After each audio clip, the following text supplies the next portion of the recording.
This is Santiago de Compostela, and this is me cycling into the square in front of the famous cathedral. For centuries, pilgrims have ended their Camino here.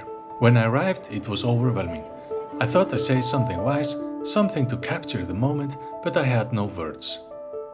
So I just sat across the square, feeling it. The Camino was over, but my journey was not. For me, it was only one part of something much bigger. 2 weeks earlier, I left Paris, believing this was the start of my Camino. But in truth, my Camino began long before Paris. 14 years ago, I weighed 147 kilos. I was heavy, unhealthy, and stuck. I tried to change, but failed every time. Maybe because deep down I didn't really want to. Then I found cycling. One pedal stroke at a time, one goal at a time, it gave me a way forward. And then I discovered bike travel. It combined everything I love: cycling, food and culture, photography, videography, and the freedom to explore new places. Having something to look forward to gave me purpose, a reason to push through the cold Sunday rides. By setting a date for a trip, like I did in Denmark back in 2011, I found motivation. The training was the work, but the trip itself was always the prize. Since then, every year has had a goal, a motivation, a prize. Cycling around Denmark, training camps in Mallorca, racing something crazy like Swiss Epic, or romantic rides with my wife through Alsace and Moselle. This year I wanted something bigger, something unforgettable, and the Camino was the perfect bucket list ride. This is my Camino. This journey started long ago, and for me, Santiago de Compostela is not the end, it's only part of it. I'm on the top of a mountain in Spain. I crossed the border into Spain just as the sun was rising, the golden light spilling over the hills. I choose to connect France to Spain via EuroVelo 1. Maybe I made a mistake. In France, EuroVelo 1 was a bit too touristy. But then, I would never have ridden the Bidasoa Greenway into the Spanish mountain. And that taught me something important. Can't have everything, and sometimes the detours bring the best surprises. I stopped for a coffee, and since it was Sunday, the roads were alive with local road cyclists tackling the mountains.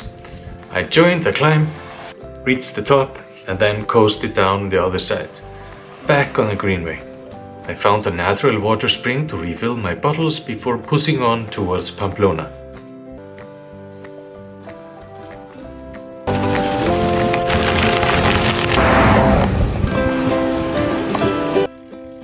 I'm eating cake and a Red Bull from a vending machine.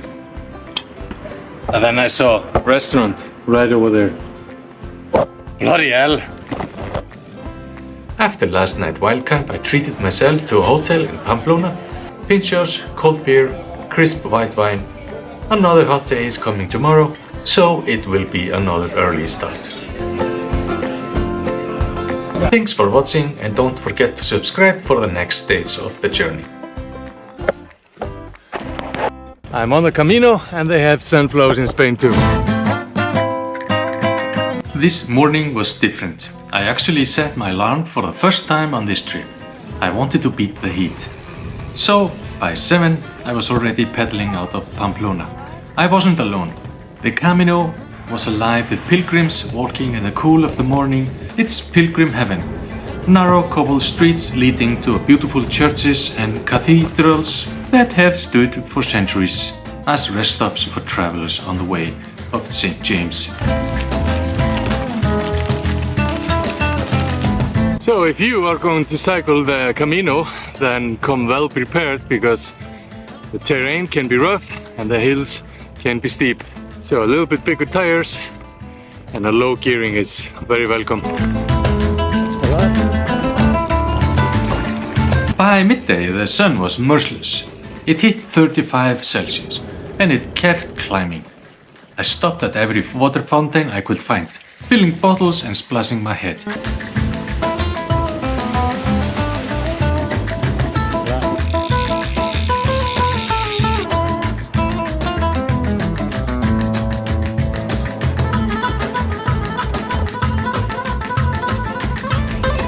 Here a pro tip for summer riders. Shade is your best friend. In it, the temperatures drop to a cool 35. I've been riding 5 to 10 kilometers per session, stopping in the shades. And I booked a hotel for the night, second night in a row. I'm not gonna stay in a tent in this heat. By the next village, I found an open supermarket and stocked up on water, fruit and ice cream.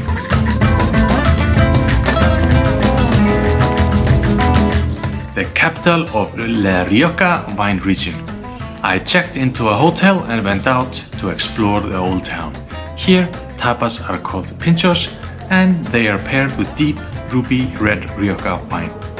A tradition I was happy to embrace after a long, hot day.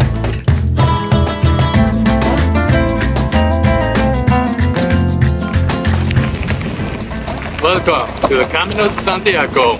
The morning was fresh, but the day quickly turned into a battle between me and the heat. It became a ride from water source to water source. Refill, cool down, go again.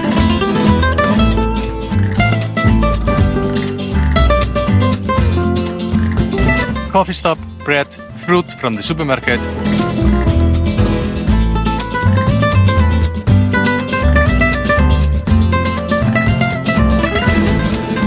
And endless fields of bright yellow sunflowers stretching to the horizon.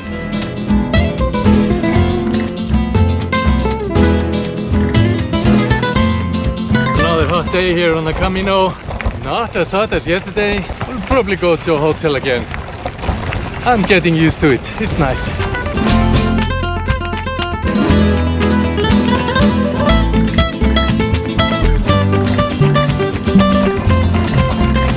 I'm on the Camino.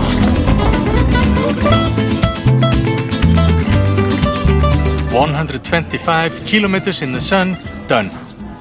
I treated myself to a hotel, pinchos and a glass of red wine. Well earned.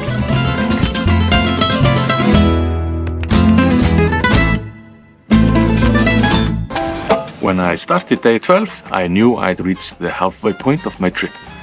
Another early start, rolling out of Burgos, sharing the road with the pilgrims, everyone trying to beat the heat. For many walkers, the stretch is the least exciting part of the Camino, flat farmland and long straight roads. But for me as a cyclist, that meant smooth gravel, quick tarmac section and a good rhythm.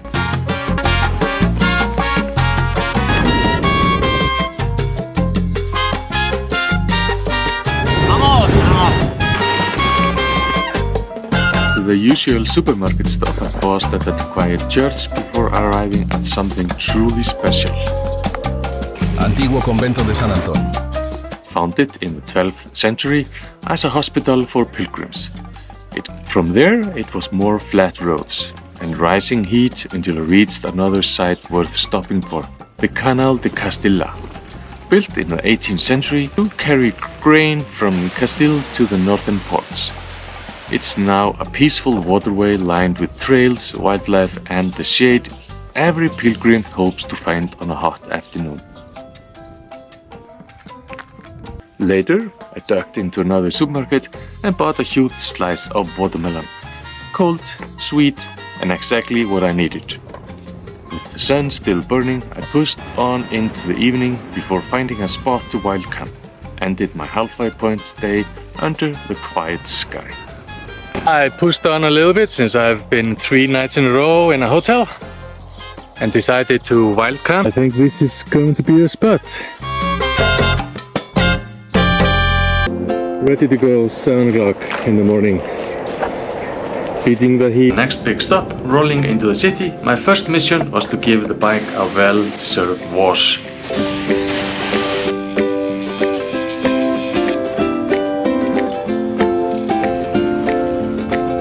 I'm currently in Lyon. Then I made my way to the stunning Lyon Cathedral. An absolute masterpiece of Gothic architecture.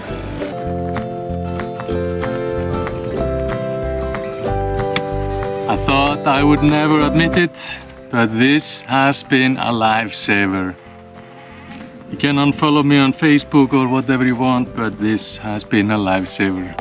So another long day, It's 5 o'clock and I'm still going. I'm gonna go for 1 hour at least. I have no idea where I'm gonna sleep. By evening, I found a small cozy campsite, only 3 days away from Santiago.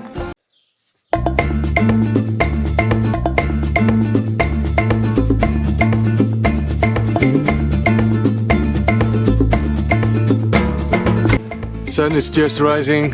Today was all about the mountains. Just 2 days away from Santiago de Compostela and 3 from crossing into Portugal.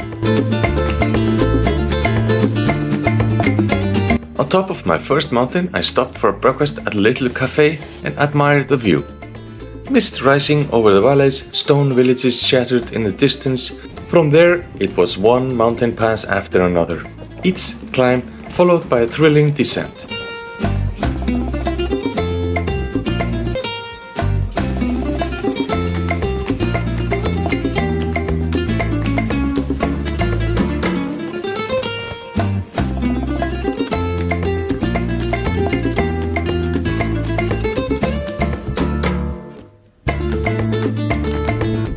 First flat of the tour. I was hoping that they would be 0, but you never know.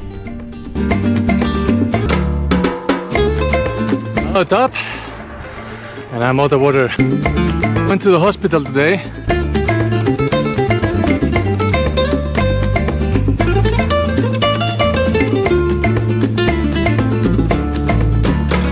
By evening, I reached a small village and treated myself to a menu del dia.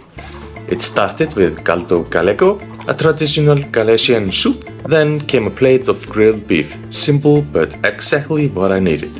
And the waiter, he left the whole bottle of red wine on the table, so you can guess how much of that I enjoyed.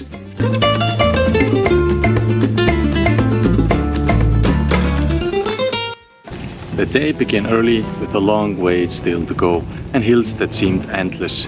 The mist from the wildfires hung low over the landscape, giving the ride a heavy silence. I even met a few not so friendly dogs along the way. Buenos dias!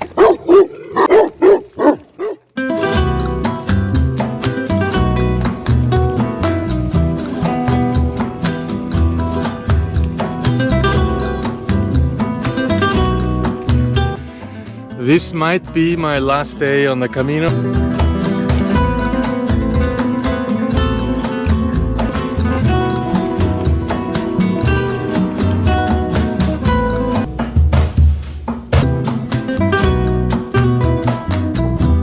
Finally, Santiago appeared. I rode straight to a cathedral and sat down for a quiet moment. After so many days on the road, it felt surreal.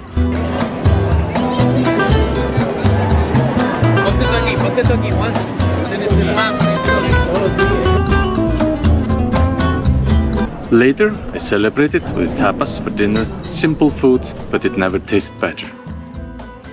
People often ask me, wasn't it hard?